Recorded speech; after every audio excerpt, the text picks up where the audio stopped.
Howdy guys, I'm here to talk to you today about the Maze of Steel. It's the final quest in the Vostigar Peaks storyline quest. We have to fight Crucia and Anket.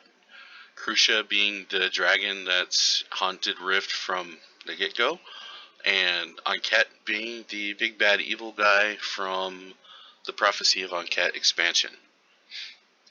Today I'm going to use a level 69 Mage that is sidekicked up to level 70. Now, sidekicking will boost my health and my other stats so that I can do more damage and live longer. I'm using this is not a free souls build. You do have to pay for this one, but I'm using a 61 point Harbinger solo spec. I have 4 out of the 5 potential mastery or legendaries because I'm only level 69, but it's still a pretty full-fledged DPS spec. Now this is a good soloing spec because I have Chloromancer, which gives me Bloom and Life-Giving Veil, plus some other abilities. Harbinger is also just a decent, it's a very sturdy DPS soul, and it has like conditioned response, so it does some healing on its own. Anyway, so this is just a really good build for doing this, even though it is mostly melee range.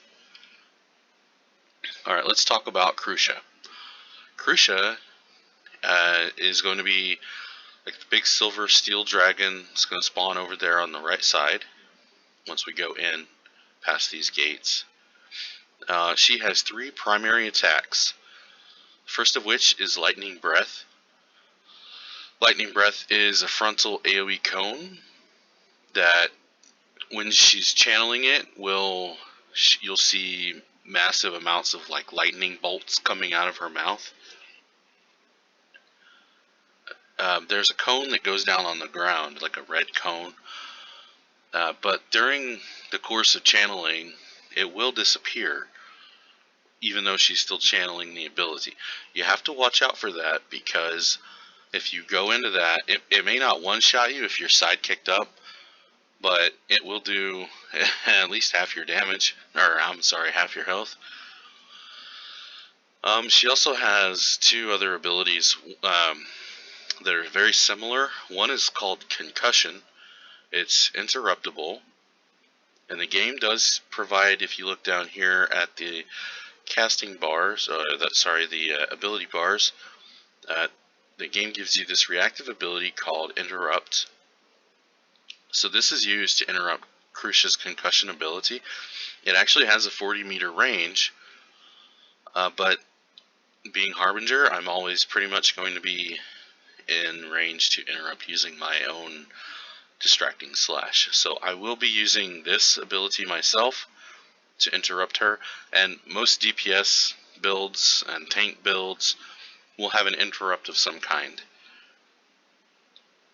Alright, the third ability, one other note about concussion, you do have to interrupt it, or you could possibly be out of range of it, but you can't break line of sight with this one. The line of sight tricks don't work with concussion. She has another ability called Thunderblast, which is like concussion, but it's not interruptible, and you have to hide behind something to avoid its damage, or you could outrange it as well. It's got a really long distance on the range though, so it's better just to hide behind one of these small pillars. If you look where my mouse is at, off to my in front of me and to the right, there's a pillar there. Okay, so Anket is like a four-legged walker thing. She does something called Crush that will do significant damage to your person whenever she's just normally attacking you. So there is this ability here called heal. It is a heal over time, and if you get kind of low health, go ahead and use it, but try to be strategic about it, because her other ability is called Ray of Obliteration, and that is a really nasty channeled dot that, as it ticks down, it is ticking down significant portions of your health. The game gives you this thing called Shield that reduces the damage that you take by 75%. You only use this for Ray of Obliteration, and it will make it to where you can survive the mechanic. But what I usually like to do is, as she's casting it, right before it lands, I'll use the shield ability, and then I'll give it just a sec, and then I'll use the heal ability, just to kind of make the most of the heal ability, because it's going to start healing me right away, and it'll actually heal me for my full health while she's channeling. So yeah, I like to get the most out of it. So you want to be careful to time it to where, if you can, to where the shield and the heal are both available at the same time. If not, I mean, you definitely have to have the shield. You might be able to live if you just have the shield. Alright, so as always, you want to make sure that you get all of your buffs on. It's not a very long fight. These, most of your spec buffs last an hour, so make sure those are on. You could also use food buffs. So for this, I'm going to use Tyrannus Dumplings. It's going to give me a little bit of spell power and such. And then I'm going to use from Planar Attunement the Vampiric Essence on my weapon. And it's not a huge thing, but it gives me a little bit of self-healing too on some of my attacks. So it'll just help with my survival. Okay, so let's get into the fight. Now when I run in here, Crucia will spawn on the right, and it should be that Enquête will spawn just a few seconds later. I have noticed that a lot of times Crucia will spawn, but then Enquête doesn't spawn. This usually happens on the first time through here. So what I typically just have to do is go ahead and engage Crucia. You can see Enquête didn't spawn.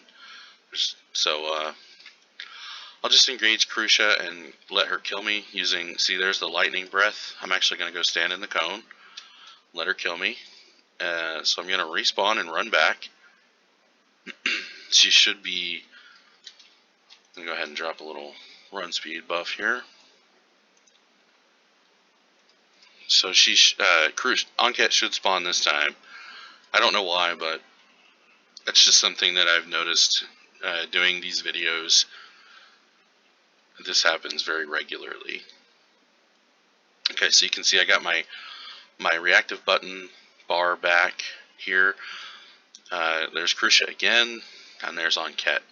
Alright, so the first thing that I'm going to do is target Crucia and press Shift F on my keyboard. That's going to set Crucia as my focus target. That way, even though I might have Enquête selected, I can still see when Crucia's doing Thunder Blast. You'll see a smaller casting bar up here. Alright, so let's get started. I'm going to pull Crucia. Whee! Okay, I want to pull her behind this little pillar here. This is how I do it. Okay, you can see lightning breath there. So you want to make sure you stay out of that. She's still casting it, or channeling it, even though the cone went away. Alright, so there she goes again. Now, once I get her to 50% health, she will turn immune. And then I'll have to fight Enquête. Okay, there's concussion, so I want to interrupt. Oh, and see, it's a good thing I used my personal ability, because I accidentally switched to Enquête. But then I was still able to interrupt because of the way I have my macro set up for my interrupt ability. It interrupts my focus target. So you basically will just keep going back and forth. Okay, Crucia is now immune, so I'm going to pull on Ket over here. Now, for this part, I need to hide. Oops. Rave Obliteration is incoming, so I'm going to cast my shield and then my heal. So you can see Crucia was casting Thunder Blast. This is why we have to hide behind these pillars, is so that, there she goes again, Thunder Blast. But we have to hide behind the pillar so as not to get blasted by that. That blast would do a one-shot. Now we could run away and outrange it, but that's a lot of extra time. This, once on Ket gets to 50%, I'll fight Crucia again.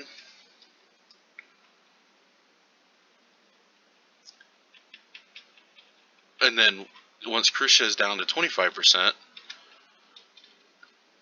I'll have to fight on Ket again. And then, okay, so now there's going to be one added mechanic here on top of the lightning breath and the concussion. There's these circles.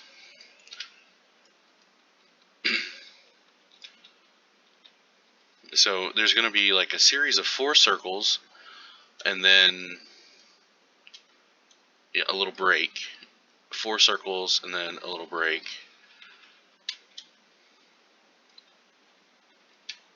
So just keep getting out of the circles and fighting Crucia until she gets to 25%.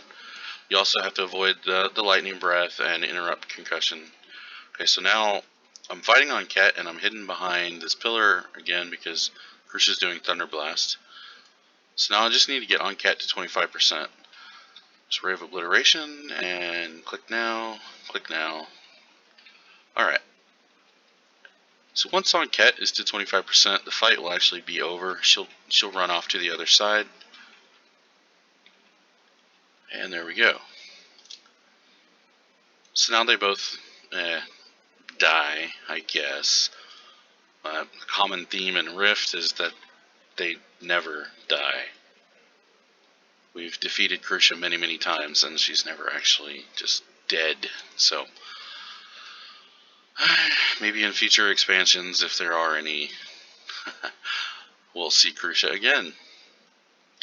Alright, well thanks for watching, guys. I'm not going to stick around for the commentary from Asha and Orville, but there is, a little bit of extra storyline stuff if you want to stick around for that. I hope this has been helpful, and thanks for watching.